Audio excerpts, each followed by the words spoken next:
Tidak seperti itu. Oke, nah ini ayat diajarkanlah caranya oleh Nabi dari takbir sampai salam. Jadi ada bacaannya, ada caranya, ada hikmahnya. Hanya problemnya yang ketiga ini jarang dibahas kekinian. Sehingga kita jarang menemukan sekarang orang sholat seperti sahabat Abu Bakar yang baru takbir sudah nangis karena merasakan hikmah dari kalimat Allahu Akbar.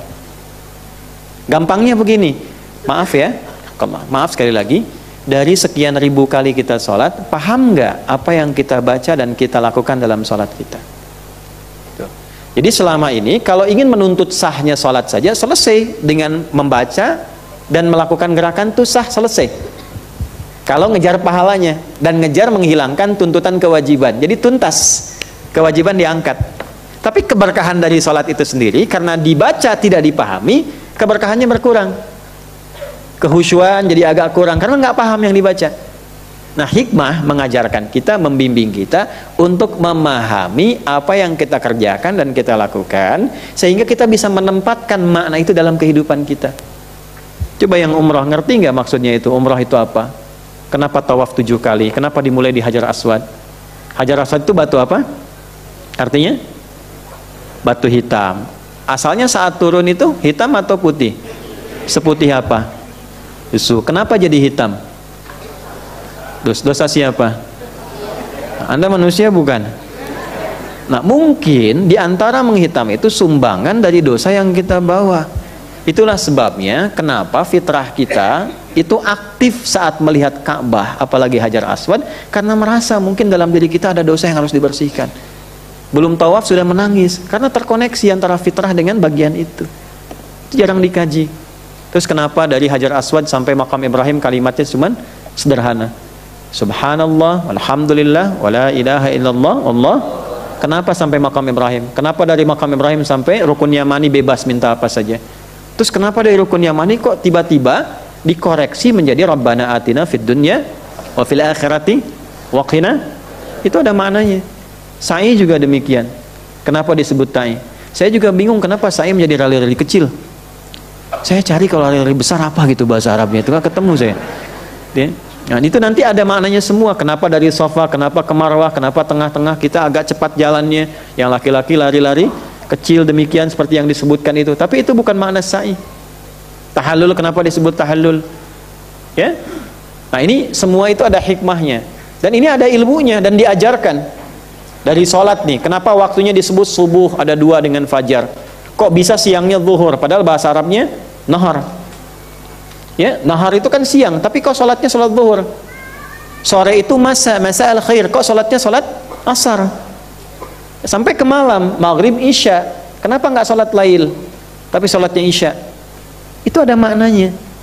Itu kalau kita bisa memiliki waktu khusus untuk mencoba mencari hikmah makna itu, latihanlah.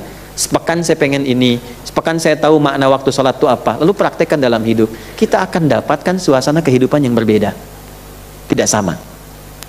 Oke, nah ini 4 ini dimintakan. Yang terakhir, nah wa yuzakkihim, itulah poin bahasan kita, tazkiyah. Jadi inti keberhasilan seseorang berislam memahami ayat, mengikuti sunnah Nabi, mendalami hikmahnya, puncak tertingginya ini tazkiyah, membuat dia lebih bersih, hidupnya lebih suci.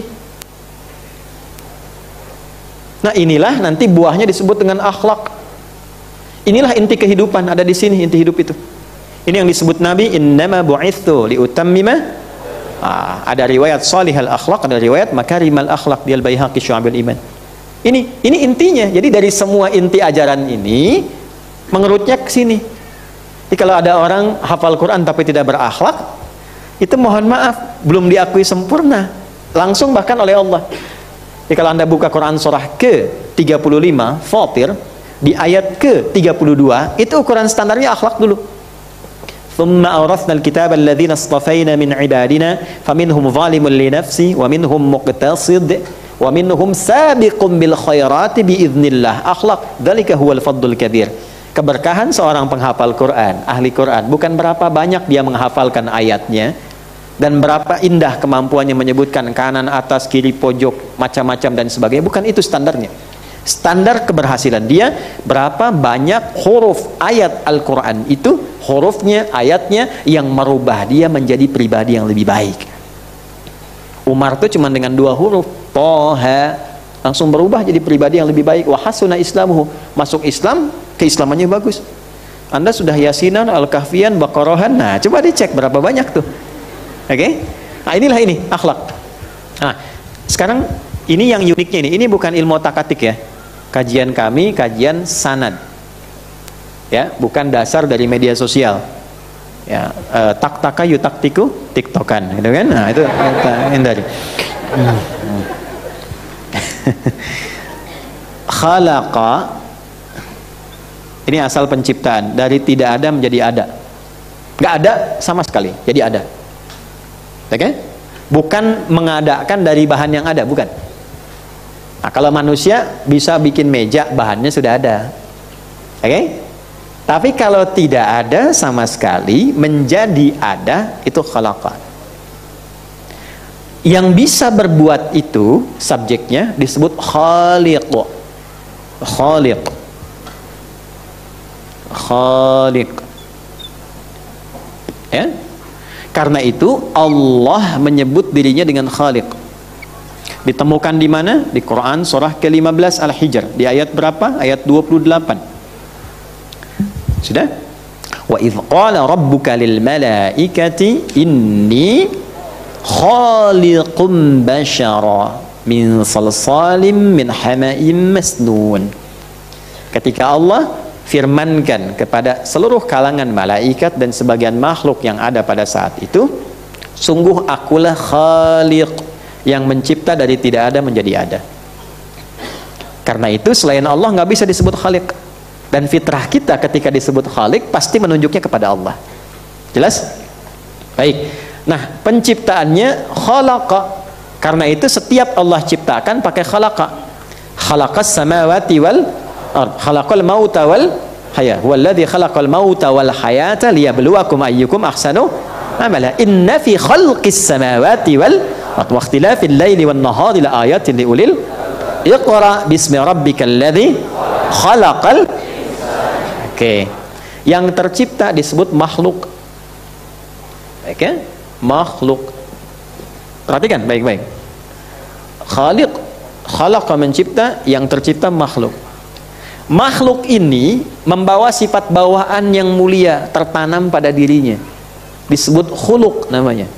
Khuluqun. Jama' dari ini akhlak. Ini karakter utamanya akhlak. Ini tertanam dalam inti hidup namanya takwa. Nih, ini agak dalam ya. Tolong hati-hati berjuang melawan setan membawa kantuk. Ya. Inti akhlak ada di takwa. Saya ulangi, inti akhlak ada di mana? Takwa. Nanti ini ada dalam nafas, ya, biar sekalian bingung. Nafas ada di dalam kolbu, kolbu ada di dalam sodrun, jamaknya sudurun. Jadi dalam sodrun ada kolbun, dalam kolbun ada nafsun, dalam nafas ada takwa. Lawan dari takwa nanti ada fujur. Ya, di Quran surah 91 ayat 7 sampai 10. Wa nafsin wa ma sawaha fa'alhamaha fujuraha wa taqwaha. Nah, yang harus kita aktifkan tuh yang takwa ini. Kalau takwanya kita aktifkan, maka keluarlah semua potensi baik yang ada terbawa dalam bawaan hidup kita. Semua sifat-sifat baik, akumulasi sifat baik itu disebut takwa. Jadi kalau ingin menginginkan akhlak mulia, caranya aktifkan takwanya. Maka akan tampil dalam diri kita kejujuran, kesabaran, keteladanan, kemuliaan. Sumbernya di sini semua. Nah, setan berusaha mengganggu itu. Dia ganggu dari mulai jalan masuknya dan paling depan, paling awal. Sadrun jamaknya sudur, alladzi yuwaswisu fi sudur. Jadi dia tuh mencegah, kalau masuk dari sini nggak bisa dicegah dari nafas, dia akan cegah di kolbu. Nggak bisa cegah di kolbu, dia ganggu di sadrun supaya nggak keluar pada diri kita. Jadi alih-alih mata kita itu bisa melihat yang baik, dipalingkan oleh dia melihat kepada yang tidak baik. Nah, ini fungsi kita sekarang bagaimana menekan yang fujurnya sehingga tidak keluar yang buruk. Dalam bahasa Arab, sesuatu yang keluar yang buruk dari sifat fujur disebut su namanya. Karena dia melewati nafas, lewat nafas dulu keluarlah su. Nafas ketemu su, disingkat nafsu. Bukan Bu, ini bukan otak-atik, Ibu nggak usah ketawa. Saya pakai dalil Bu. Dalilnya mana Ustadz? Quran surah 12 Bu. Ayat berapa Ustadz? 53 Bu. Sebelah mana? Kiri atas. Wa ma ubarni'u nafsi innan nafsa la'ammaratum bisu illa ma rahima rabbi. Jadi kalau nggak dikendalikan itu yang aktif fujur, dia melewati nafas, alih-alih keluar sifat baik keluar su, maka disifatilah nafas dengan sifat su, disebutlah di situ nafsu. Paham nggak sampai sini? Nah, ini dasarnya. Jadi kalau kita sampai ke akar ketemunya seperti itu. Nah, tugas kita sekarang adalah membangkitkan takwa. Kalau takwa bagus, keluarnya ini akhlak. Itulah sebabnya kenapa setiap ibadah itu muaranya selalu takwa. Salat itu kan untuk meningkatkan takwa. Dzalikal kitabu la hudal lil muttaqin. Itu orang takwa. Siapa orang itu? Alladzina yu'minuna bil ghaibi wa yuqimunas. Terus puasa misalnya, setiap kita puasa Ramadan lah yang pokok. Al-Baqarah ayat 183, ya ayyuhalladzina amanu kutiba alaikumus syiyam kama kutiba alal ladzina min qablikum la'allakum. Itu yang umrah, yang haji, intinya ke sini. Tahu dari mana? Al-Baqarah 197, al-hajju asyhurun ma'lumat faman farada fihinna al-hajja fala rafatha wala fusuqa wala jidala fil hajj wa ma taf'alu min khairin ya'lamuhu Allah wa tazawwadu fa inna khaira zadit taqwa.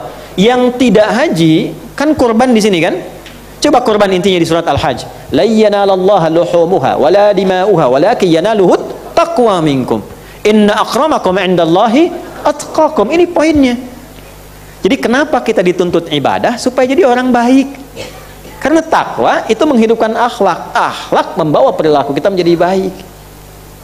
Itulah sebabnya ketika disebutkan tujuan ibadah, kadang dirinci sampai kebaikannya.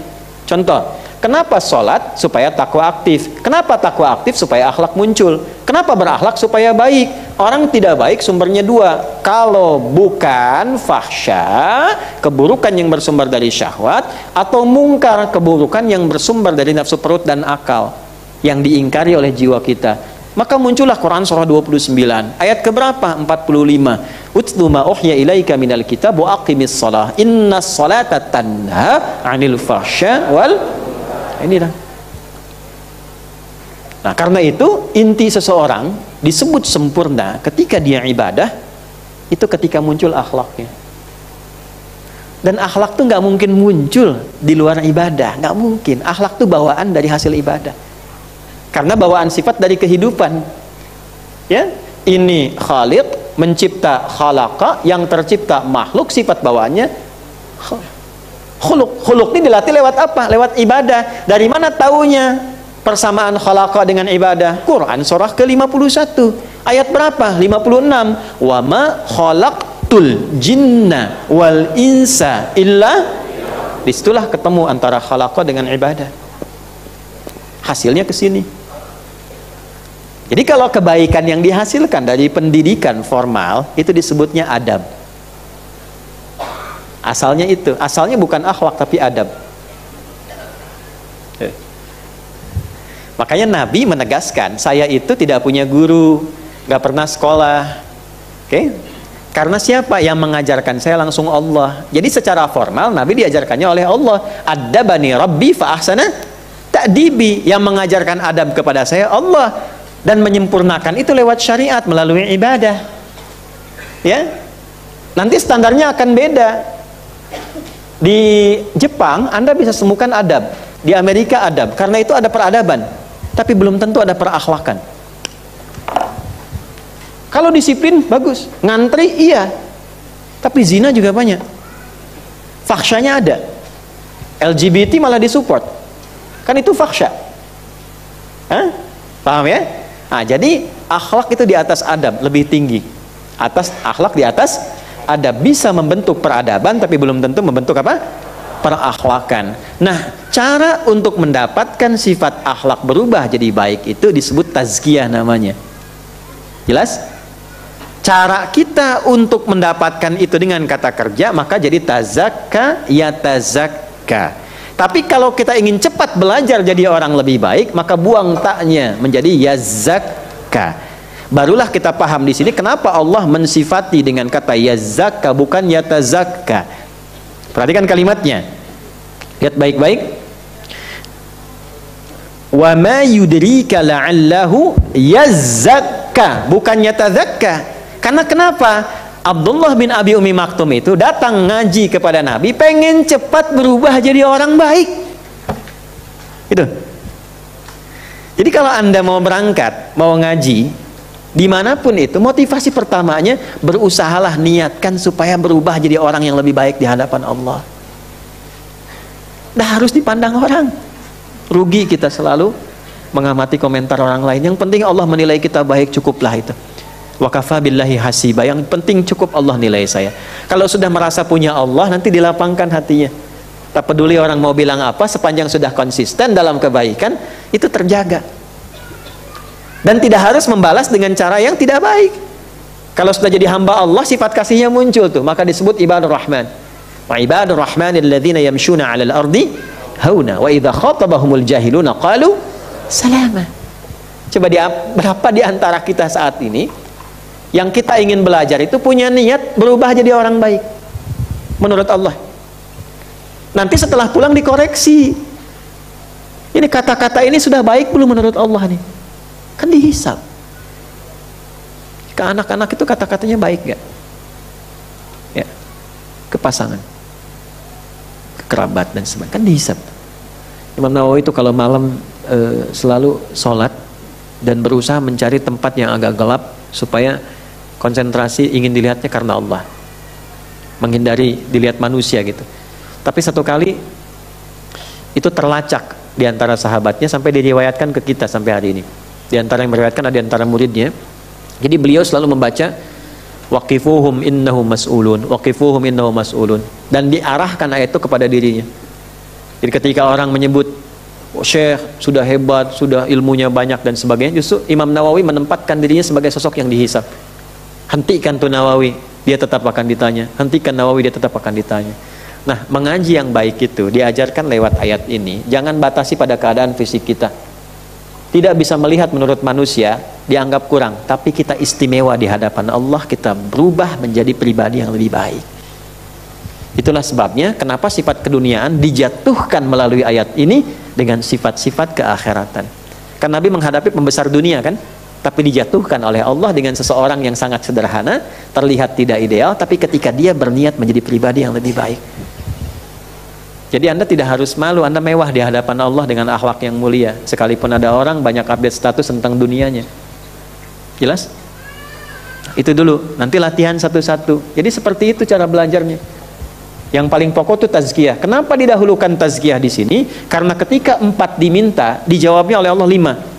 Itulah sebabnya kalau Anda masih nyimak tadi di awal, saya kan minta Anda catat setelah ayat 129 ada ayat 151 kan? Coba lihat baik-baik. Mintanya 4, dijawabnya 5. Dan posisi tazkiyah dalam doa Nabi Ibrahim alaihissalam dan Nabi Ismail alaihissalam itu nomor 4. Tapi Allah jadikan itu nomor urutan kedua setelah ayat. Karena tetap harus ada ayat dulu, karena tidak mungkin dapat tazkiyah kecuali lewat ayat. Jadi kalau Anda ingin menjadi kita pribadi yang lebih baik menurut Allah, maka ikuti panduan Allah. Jangan menentang ayat Allah. Gitu. Makanya tetap ayatnya didahulukan. Di ayat 151 di Quran surah yang kedua Al-Baqarah. Perhatikan baik-baik. Doa yang di ayat 129, Rabbana wa ba'ats fihim rasulam minhum. Jawabannya kama arsalna fikum rasulam minkum. Teman-teman kalau paham bahasa Arab, itu kita akan memuji Allah dengan kalimat yang sangat luar biasa ini. Jawabannya itu langsung menusuk dengan setiap diksi, bahkan huruf-hurufnya. Ini mintanya Rabbana wa ba'ats fihim rasulam minhum. Jawab langsung kama arsalna fikum rasulam minkum. Nabi Ibrahimnya kan sudah nggak ada. Nabi Ismailnya sudah meninggal, tapi seakan-akan ditempatkan di hadapan Nabi Muhammad dengan mengatakan, Muhammad, dulu Ibrahim Ismail pernah minta begini, aku jawab untuk menetapkan tingginya derajatmu. Seakan-akan dihadirkan lagi, Ibrahim Ismail, ketika engkau minta dulu, aku hadirkan persis seperti yang engkau mintakan. Jelas? Yatsdu, perhatikan kalimatnya. Satu, kesini dulu. Kama arsalna fikum rasulan minkum yatsdu alaikum ayatina. Ayat. Setelah itu yang kedua, wa yuzakkikum. Perhatikan urutannya. 4 dipindahin sama Allah ke urutan 2. Selanjutnya, wa yu'allimukumul kitaba. Tetap ini. Nomor 3. Wal hikmah. 4. Yang kelima, wa yu'allimukum ma lam takunu ta'lamun. Dan mengajarkan hal-hal baru yang belum kau ketahui rahasianya. Karena itu jadi orang Islam pasti pintar, pasti cerdas, karena akan selalu menemukan penemuan baru yang belum tentu orang tahu. Jadi kalau jadi muslim belum cerdas, belum sempurna keislamannya itu. Bangga jadi orang Islam. Ya, bangga. Jadi orang Islam itu mesti bangga. Tapi kebanggaan itu jangan hanya jadi klaim di lisan, buktikan dengan pendalaman untuk belajar Islam yang benar. Karena nggak ada satupun dalam sejarah orang masuk Islam nggak pintar, tuh nggak ada. Kalau berislamnya benar, Anda silahkan cek kapan Bilal jadi pintar, ketika masuk Islam. Kapan Ibnu Abbas jadi jenius, ketika masuk Islam. Kapan Khalid semakin jenius dalam strategi militer, ketika masuk Islam. Anda silahkan cek. Semuanya ketika masuk Islam itu jadi hebat-hebat. Nah sekarang kan Qurannya sama, hadisnya sama, syahadatnya sama. Kenapa hasilnya beda? Boleh jadi kemampuan dan motivasi kita untuk berislam tidak sebaik orang-orang dulu pernah menghadirkannya. Maka bangga dulu, setelah itu teladan. Nah, kenapa ditempatkan nomor 2? Ingin memberikan sebuah penguat. Orang yang betul-betul belajar ayat dengan baik, ukuran pertamanya bukan berapa banyak dia menghafal hadis, bukan klaim bahwa saya kajiannya paling hadis, paling sunnah, paling Quran, bukan itu. Coba cek akhlaknya bagaimana. Karena itu dalam kajian hadis yang bersanad biasanya yang dimulai itu selain innamal a'malu binniyat, itu ada hadis ar-rahimun yarhamuhumur rahman tabaraka wa ta'ala yarhamu man fil ardi yarhamukum yarhamkum man fis sama, dari Abdullah bin Amr bin Al-As radhiyallahu taala anhuma. Jadi kalau orang benar belajar hadisnya, selain kuat hujahnya, akhlaknya juga mulia. Itulah sebabnya seringkali saya tekankan di setiap pengajian, jaga sikap, jaga akhlak, hindari celaan. Saya tidak pernah mengajarkan Anda untuk mencela orang, ya. Nah, kenapa? Karena tujuan utama belajar itu seperti itu. Guru juga begitu. Guru begitulah, hati-hati loh. Ya, itu akhlak itu masuk kategori yang disebutkan Imam Nawawi dalam kitabnya At-Tibyan fi Adab Hamalatil Quran. Wala yata'allamu illa mimman takammalat ahliyatuhu wa dhaharat siyanatuhu wa tahaqqaqat ma'rifatuhu wa ishtaharat siyanatuhu. Kalau Anda ingin belajar pada guru yang benar, 4 cirinya kata Imam Nawawi. 1, pakar di bidangnya. Kalau mau belajar Quran, ke pakar Quran. Ya, ini juga di Masjid An-Nur ini kalau bikin kajian punya database. Periksa kepakaran ustadznya apa, jangan dipaksakan. Ustadz dipaksa menyampaikan materi yang bukan bidangnya. Kawan saya pulang dari Saudi, kuliah di King Abdul Aziz University, pulang ke Indonesia, diminta ngajar tafsir, cerita ke saya sambil ketawa. Kenapa antum? Syekh, saya ini di Saudi ngambil jurusan pertanian tentang nanam kurma, pulang ke sini suruh ngajar tafsir kan.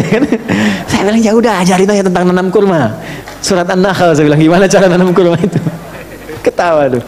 Nah, jadi teman-teman tuh cek dulu begitu. Tidak semua orang yang ke Arab itu juga belajarnya tentang pengetahuan agama, gitu ya. Jadi didalami dulu. Dalam itu ada ukurannya nanti, makanya di Timur Tengah itu ada tingkatan. Ya, ustadz itu umum sifatnya. Nanti misalnya ada da'i, di bawahnya muballigh. Muballigh ada da'i. Kemudian setelah itu naik ke atas sedikit, ya naik ke atas. Setelah jadi da'i nanti alim, alim nanti boleh mufti, mufti qadhi. Kalau qadhi itu sudah nggak bisa ditawar dan ada konsekuensi hukuman. Kalau mufti berhak ngasih fatwa, Tapi pilihan pada Anda, mau dikerjakan tidak hubungan Anda dengan Allah. Tapi fatwanya dikasih. Tapi kalau orang sudah mufti, Anda nggak boleh tanya dalil, karena itu manusia dalil. Kalau Anda tanya nggak sopan. Mufti itu nggak harus sebutkan dalilnya. Kalau di Timur Tengah ditanya, misalnya Syekh, apa hukumnya masuk masjid, khatib sedang menunaikan khutbahnya, ya, apakah saya tahiyatul masjid atau langsung duduk? Dia akan jawab langsung. Nah, Anda nggak boleh tanya dalil. Misal beliau jawab, langsung duduk saja. Jangan tanya, mana dalilnya? Itu pasti Anda akan diusir itu. Kalau nggak percaya saya, pergi ke yang lain katanya gitu. Nah, karena kenapa? Karena manusia dalil. Kalau beliau ngajar di kalangan pelajar untuk jadi mufti, dibahas kitabnya runtut seperti itu. Nah, kalau kalangan-kalangan mubalik hanya menyampaikan saja. Kalau tidak yakin dengan itu, cek lagi. Nanti tanya pada alim, ngaji kitab. Seperti itu caranya. Ya, saya pernah dulu di Bekasi ngajar awal-awal tuh. Begitu ngajar, nyampaikan materi, saya persingkat untuk memudahkan. Kita bikin PowerPoint. Maka ada jamaah keberatan, ini bukan ngaji kitab katanya, ngaji PowerPoint. Maka DKM-nya diingatkan, sampai dibikin flyer sendiri sama jamaah itu, ngaji itu bawa kitab gitu. Oh, alhamdulillah, kan diingatkan. Alhamdulillah, bersyukur. Saya bilang santri saya, coba bawa kitab-kitab tuh yang di perpus, nggak usah semua, secukupnya aja di mobil. Kumpulin semua kitab tuh, penuh mobil itu. Jadi begitu masuk, saya datang, dikumpulkanlah kitab-kitab itu. Kagetlah orang-orang ini kan. Saya mohon izin, memang kajian saya bukan kajian kitab, kajian saya kajian kutub sebenarnya. Ya, kutub tuh jamak dari kitab. Ini kitabnya ini. Mau saya rinci. Ini bab tauhid. Kalau belajar yang ini, nah ini kitabnya. Ini di Timur Tengah dipelajari anak SD. Kalau ini yang SMP. Ini yang di kampusnya yang digabungkan, satukan semuanya. Nah, untuk memudahkan, kalau saya baca satu-satu kan panjang. Karena itu saya rangkum isinya menjadi PowerPoint untuk memudahkan. Kalau Anda yang tanya kemarin, dalilnya mana? Nih kitabnya. Tolong yang tanya, tolong baca kitabnya ini. Ternyata baca kitab pun tidak bisa. Kan jadi masalah. Tanya dalil, nuntut dalil, bawa kitab, minta dibacain. Nah, itu pada kondisi demikian, kita harus memahami kondisinya. Tapi pengajar pun mesti bijak untuk melihat keadaannya. Karena memang begini, di Indonesia, kualifikasi dan seleksi semacam itu hampir tidak ditemukan. Sehingga semua orang jadi ustadz. Semua orang jadi kiai. Yang video callan sama malaikat pun jadi kiai gitu. Astagfirullah. Udah lupain sini. Ini ya. Jadi kenapa itu nomor 2 untuk menjadi ukuran standar? Saya nggak pengen Anda ngaji bagus, hafal ayat, hafal hadis, paham dalil, tapi dalil itu digunakan untuk bertengkar. Itu belum lulus itu ngajinya. Belum lulus. Ngaji yang benar itu dalil dipakai memperbaiki diri. Dekat sama Allah, ajak orang lain supaya dekat Allah, bukan untuk berselisih. Saya sering katakan, kalau ada orang ngaji dengan saya, menjadikan alasan sebagai peluru untuk menembak orang, saya tidak akui sebagai murid. Karena menyalahi manhaj, menyalahi Quran. Jadi Quran yang mana yang diajarkan? Hadis yang mana yang dipelajari? Nabi itu datang untuk merangkul, bukan memukul. Mencintai, bukan untuk mencelakai. Nanti ada babnya tersendiri, kapan porsinya ustadz, kapan porsinya jamaah. Ini kadang-kadang jamaah lebih daripada ustadz. Ustadznya biasa-biasa, jamaahnya rame gitu kan. Nah, itu akan terjadi akhir zaman. Kalau sekarang terjadi ya itu hati-hati aja. Paham? 1. Jadi niatkan mengaji untuk memperbaiki diri. Orang yang berniat karena Allah dan Rasulnya untuk belajar agama, memperbaiki dirinya lebih baik dalam pandangan Allah dan Rasulnya, itu saat mulai berangkat langsung Allah puji orang itu. Ya, jelas? Wa ma yudrika la'allahu yazzakka, pakai za bukan za. Ya, za. Jelas? 1. Yang kedua, cepat. Sebelum yang kedua saya bacakan dulu tafsirnya. Ayahsullahu zakatun wa taharatun fi nafsi. Ya, yang dimaksud ya zakat itu adalah hadirnya, berhasilnya ia untuk mencapai kebersihan dan kesucian dalam jiwanya. Jadi ada potensi yang tidak baik di jiwa, itulah fujur tadi. Saya berikan rumus cepat ya. Setiap ada baik di takwa, pasti ada lawannya di fujur. Ada lawannya. Misal, jujur itu di takwa. Baik. Pasti ada lawan dusta. Tempatnya di mana? Di fujur. Ya. Supaya lebih optimal ya. Duduk aja, lihat, fokus baik-baik. Biar saya ngapus. stop.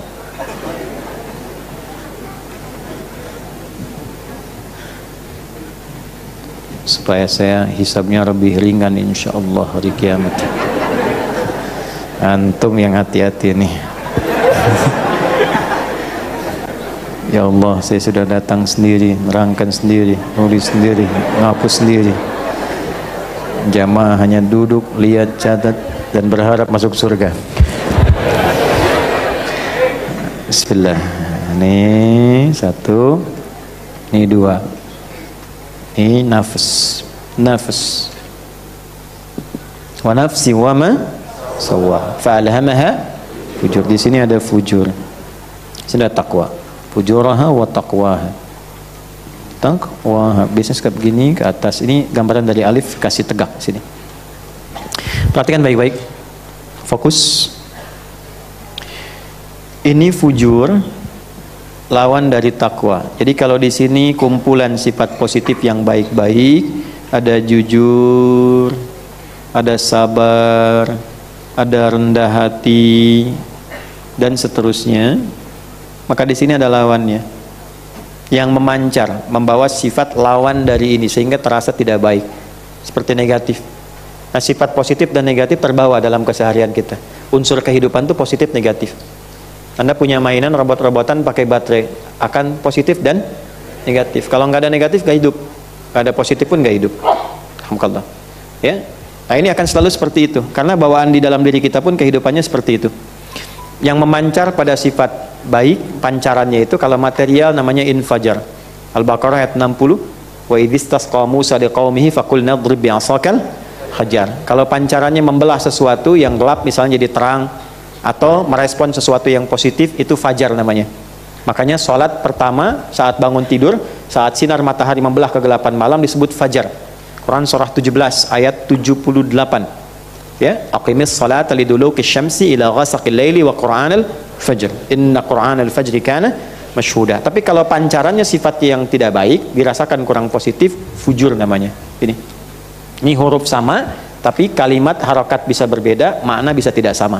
Laha dengan alaiha tidak sama. Kasabat dengan iktasabat itu beda.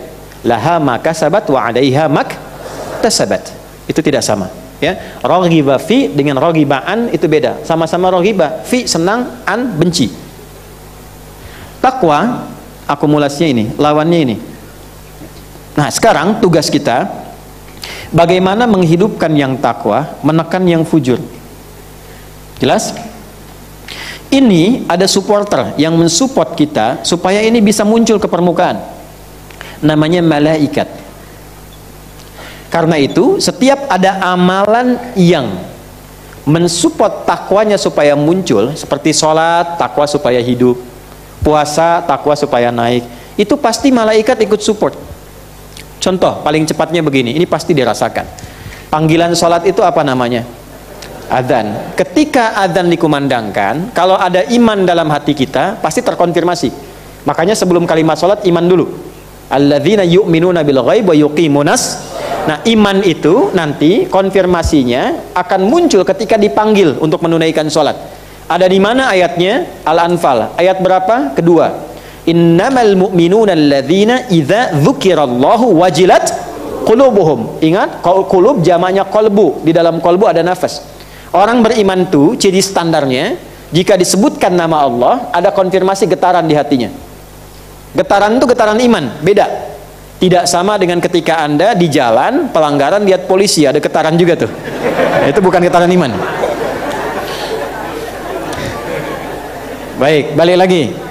Ada getaran, maka ketika dikumandangkan Allahu Akbar, Allahu Akbar, ada rasa kan dalam hati?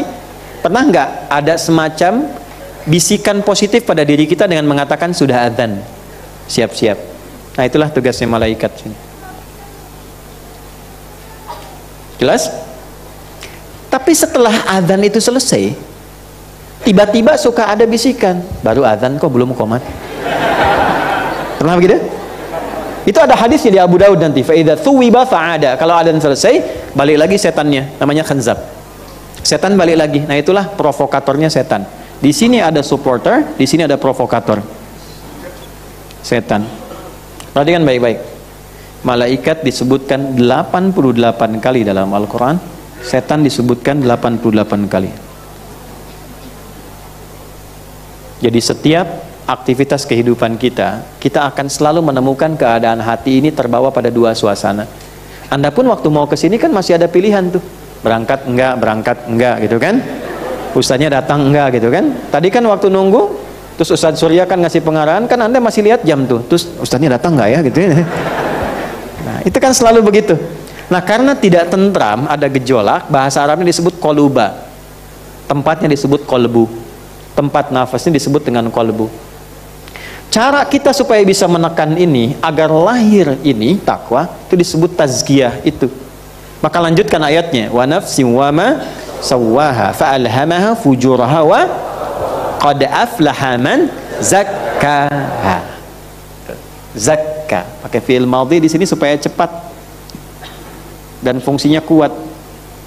Jadi kalau pengen betul-betul jadi orang baik, maka komitmenlah yang kuat dan cepat untuk membersihkan, menyucikan, terjemahannya nyuci, supaya yang fujurnya dialihkan ke takwa.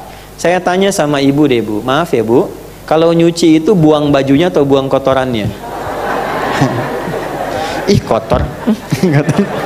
Kan nggak ada begitu kan, pasti buang kotoran kan. Nah ini kita diajak berpikir, makanya saya bilang jadi orang Islam itu pasti pintar, karena bahasa Quran itu menstimulasi otak kita supaya terus berpikir jadi pintar. Nah karena itu kenapa harus ada nyuci? Karena ada kotoran. Kenapa dicuci? Supaya bersih. Sampai sini paham nggak? Kenapa dicuci? Supaya kotorannya apa? Hilang. Muncul apanya? Bersihnya. Karena ibu nggak mungkin nyuci baju bersih. Ibu kurang sehat kalau begitu. Yang dicuci itu yang Nah, cara berpikirnya Allah mendatangkan yang kotor itu bukan ingin menjadikan baju kotor, bukan. Tapi supaya muncul bersihnya. Hah? Ulang. Allah mendatangkan, menciptakan kotor bukan ingin membuat baju itu kotor, tapi supaya diketahui bersihnya. Sebab kalau tidak ada yang kotor nggak ketahuan bersih. Nyuci itu cuma wasilah saja. Kalau tidak ada kotor kita nggak tahu itu bersih. Makanya didatangkan kotor supaya datang apanya? Bersihnya. Nah terapkan kaidah itu ke sini. Seperti Anda mencuci bukan menghilangkan bendanya. Ini bukan menghilangkan nafasnya, meninggal kalau begitu. Ya, yang diinginkan, didatangkan dusta itu bukan ingin menjadikan Anda pendusta, tapi supaya muncul jujurnya. Diciptakan marah itu bukan ingin menjadikan suami pemarah, bu, tapi supaya naik sabarnya yang ada di ibu.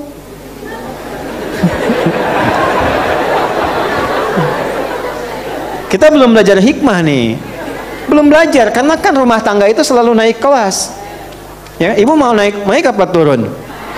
Nah, kalau mau naik pasti tantangannya pun lebih besar. Kalau kesabarannya kecil, rumah tangga rusak bu. Karena Allah nggak mungkin ngirimkan ujian besar pada sesuatu yang kecil. Kalau Anda doanya pengen besar, ujiannya pasti besar. Caranya bagaimana? Kirimkan masalah-masalah supaya kesabarannya naik, sehingga ketika mengatasi masalah yang lebih besar, sabarnya sudah mulai bisa mengatasi ini. Itu maksudnya. Halo? Ya. Jadi kalau Allah titipkan marah pada suami, bukan ingin menjadikan suami pemarah, bukan. Boleh jadi di depan itu ada persoalan lain yang melatih kesabaran supaya lebih kuat. Tuh. Jadi berbahagialah kalau suami sedang marah. Suami marah, kan? Lihat, oh Allah titipkan marah pada suami supaya saya sabar.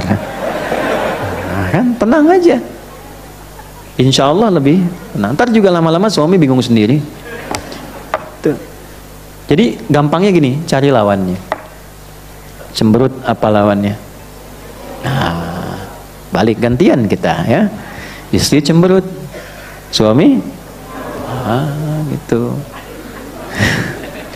Pulang kantor, istri cemberut, mama Apa kabar? Yuk, kasih gelang 2 kilo. Wah, itu selesai masalah insya Allah. Ya teorinya begitu, prakteknya kan nggak semudah itu. Ustadz juga sama saja. Makanya jarang ada ustadz ceramah begini bawa istri, itu jarang. Ini live ya? Dah. Gitu ya. Nah, itulah tazakatu itu. Nah, kenapa pakai ya zakah? Untuk memotivasi kita cepat. Walaupun pada dasarnya kita selalu mengalami, maaf, tahapan-tahapan. Gak ada yang langsung sempurna.